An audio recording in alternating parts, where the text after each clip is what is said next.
So Donald Trump's he nearly gets assassinated, and shortly after, 50 Cent's Many Men, which you produce, starts trending very heavy on social media. Where were Mhm. you at the moment?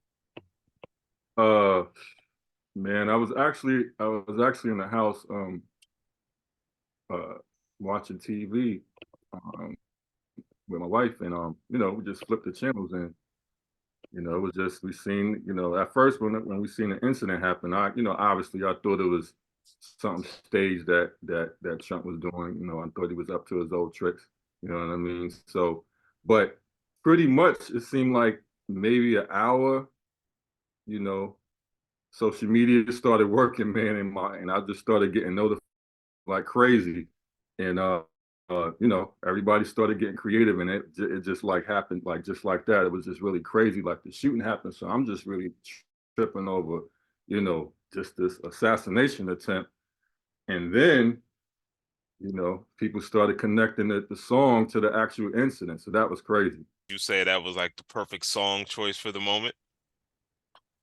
Uh, that's a tough that's a tough question, man, because you know, you know, uh, the part of me is definitely like, yes, I could see why people was kind of connecting it to the situation, but on the other side of me, it's like,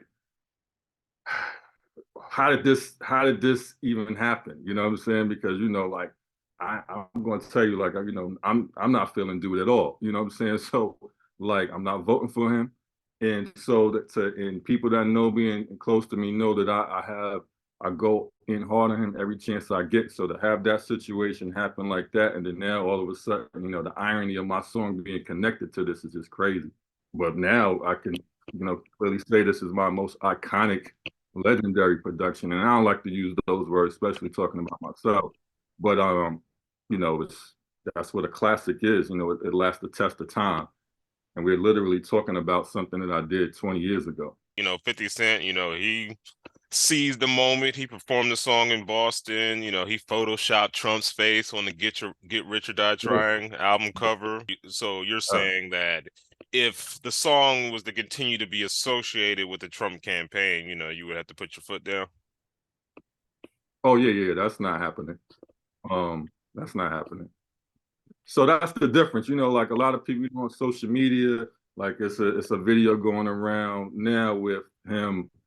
People kind of put the background music of him walking out and stuff, and everybody is some people believe it. You know what I'm saying? And that did not happen. That's fake. It's a fake video. It looks good. It's like an intro, but I get requests for the song every week, and everybody kind of can watch and see that a lot of boxers use it.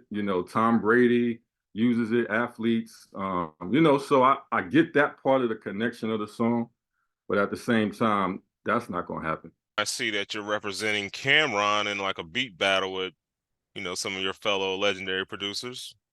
Oh, definitely. I think it's going to be a good event. That's if you're in town in Atlanta, August 10th. Definitely gonna put on a good show. Me and my Harlem brethren, brother Dame Grease is definitely gonna represent Harlem out there. That's me against Dame Grease, Rashad Smith against Ski Beats, Bangladesh against DJ Tump. How could I forget them? And that's gonna be very great. I know that's gonna be exciting, especially coming in Atlanta. So you produced for Cameron, and him and Mace just told a story about Big L attempting to set up Mace. You were around back then. What was Big L Right, like? right. Do you remember anything about that? Uh, I do remember. I do remember things about that. I mean, I'll just say this because that's their show and they get into more details in it. But I'll just say this, like, we all come from the same neighborhood, and we all, there was neighborhood things happening. And people know us from the music scene, but there was other stuff happening. Just like Cam and Mace talk about basketball, it was other street things happening, and we grew up in an environment where, we was trying to come up. And I'll just pretty much leave it there, and say that, they're telling their side of the story right now. It's so easy, like you said, you guys come up in an environment. It's so easy to look back, what was then. back Right. in the '90s when you guys were in the element making, the music that people are still listening to. Did you guys have an inkling that you guys were making hip hop history?